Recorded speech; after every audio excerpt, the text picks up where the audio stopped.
So hello guys, welcome back to another spicy বোটের নতুন একটি স্পাইসি ভিডিওতে। আজকে আমি আবারও বেসালার মতন চলে এসেছি হার্ডকোর ওয়ার্ল্ডে। যদিও প্রত্যেকবার আমি মরে যাই, তো ভিডিও শুরু করার আগে আমি কয়েকটা উড কেটে ফেলছি, সরি।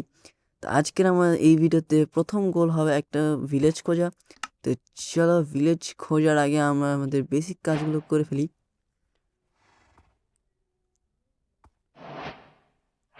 আমার পিভিপি স্কিল একদম ভালো না, যার কারণে আমি প্রত্যেকবার মরে যাচ্ছি, হার্ডকোর ওয়ার্ল্ডে টিকতে পারছি না। তো তোমরা যদি কেউ আমার ভিডিও দেখে থাকো তাহলে অবশ্যই একটা সাজেশন দিয়ে যাবো যে কী করলে আমি প্রো হতে পারবো।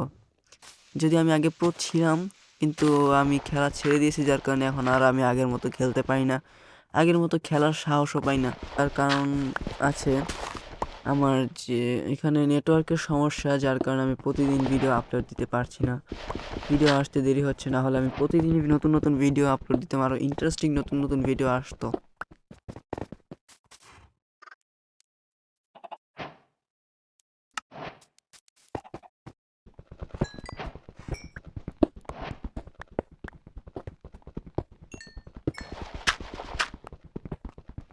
আপনারা হয়তো অলরেডি নোটিস করছেন যে আমার মাইনক্রাফটের শেডার্স দেখতে কিছুটা অন্যরকম লাগছে।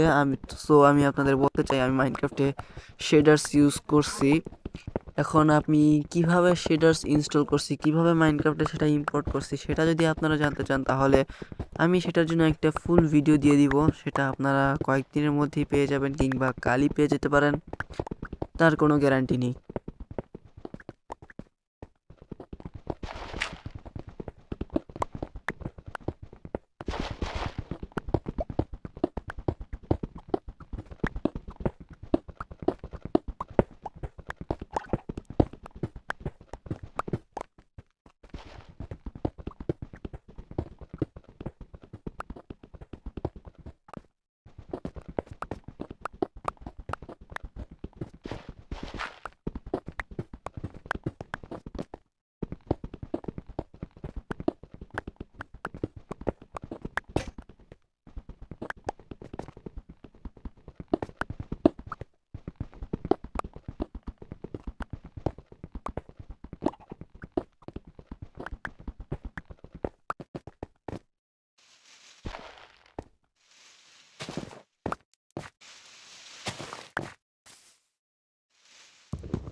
ইনাফ রিসোর্সেস কালেক্ট করার পর আমরা বেরিয়ে যাব একটা ভিলেজ খুঁজতে।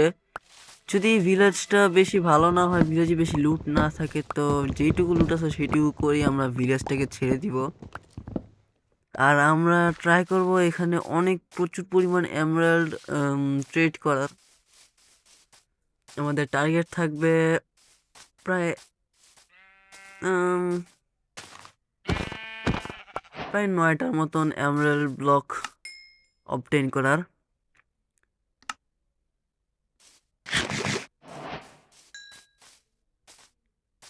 ইচ্ছা ছিল একটা বিকন তৈরি করব, কিন্তু সেটা বানানো খুবই কঠিন, কারণ বেডরক এডিশনে একটা উইদারের হার প্রায় 500টার মতন থাকে।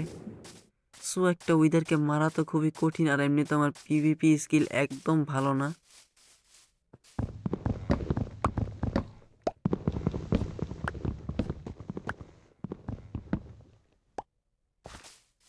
চলো একটা ভিলেজ খোঁজা যাক। স্কেপে যাওয়ার কোনো ইচ্ছা নেই আমার, এখন চলে যাচ্ছি ভিলেজ খুঁজতে।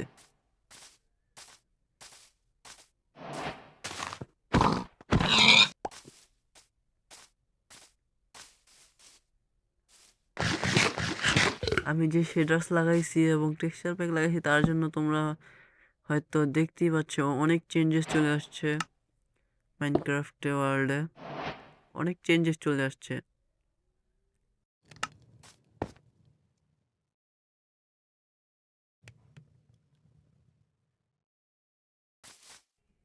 চলো কিছু খাবার রান্না করে নেওয়া যাক, আমার হাঙ্গার বার একদম কমে আসতেছে, একদম কমে আসতেছে। কিছু খাবার রান্না করে নেওয়া যাক, না হলে আমি বেশিক্ষণ দৌড়াদৌড়ি করতে পারবো না।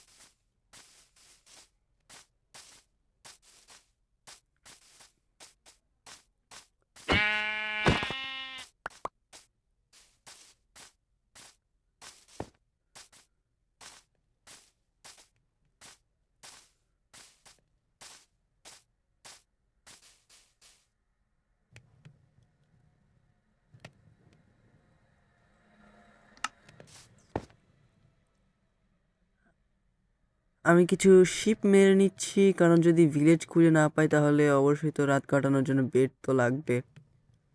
তাই আমি যত পারছি শিপ মেরে নিচ্ছি। হয়তো আমার কাছে ইনাফ, ইয়াস আমার কাছে ইনাফ উল হয়ে গেছে একটা বেড বানানোর জন্য। এখন যদি আমি ভিলেজ খুঁজে নাও পাই তাও কোনো সমস্যা হবে না।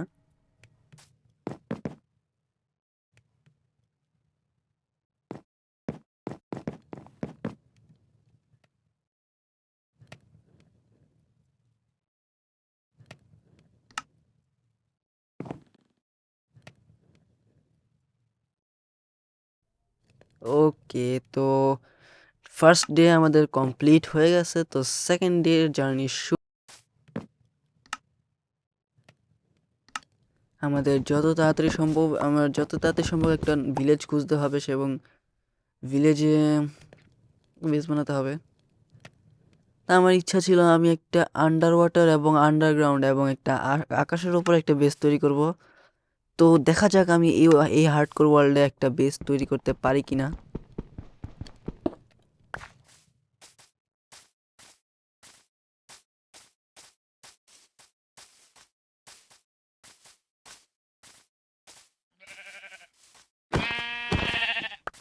তোমরা যারা সার্ভাইভালে খেলো তাদের জন্য আমি একটা টিপস দিই। তোমরা যদি কখনো পামকিন্স দেখো, নর্মাল পামকিন্স প্লেন বায়োমে কিংবা যে কোনো বায়োমে যদি পামকিন্স দেখো, তাহলে তোমরা অবশ্যই চেষ্টা করো পামকিন্সের আশেপাশে। যেমন আমি এখানে পামকিন্স পাইছি, তো অনেক বেশি সম্ভাবনা আছে যে এই পামকিন্সের আশেপাশে ভিলেজ থাকবে, কারণ এই পামকিন যেখানে থাকে তার আশেপাশে ভিলেজ থাকে। কিন্তু কিন্তু পামকিন্স থেকে ভিলেজ অনেক দূরে থাকে, আমার এখানে ভিলেজ খুঁজতে হবে। ভিলেজ থাকার কথা এদিকেই। ওয়াও নাইস, ভিলেজ জাস্ট এখান থেকে এখানে ছিল ভাই, আমি নোটিসও করিনি। ভিলেজ জাস্ট এখান থেকে এখানে। সো ফাইনালি আমাদের মিশন কমপ্লিট, ভিলেজ তো পেয়ে গেছি, কিন্তু দেখা যাক ভিলেজের ভিতরে কিছু আসছে কি না। ভিলেজের কি ট্রেড দেয়? বিটরুটের বদলে এমরাল্ড। তা আমাদের যত সম্ভব এমরাল্ড জোগাড় করতে হবে। কিছু নেই ঘরে, এই ভিলেজারে কোনো কাজ নেই, এই ভিলেজারে কোনো কাজের না, এগুলোকে মেরে দেওয়া উচিত ভাই, এগুলোকে দেখলে সহ্য হয় না কোনো। সো আজকের জন্য ভিডিও এখানেই শেষ হচ্ছে, দেখা হচ্ছে অন্য একটি স্পাইসি এবং ইন্টারেস্টিং একটি নতুন ভিডিওতে। Bye bye.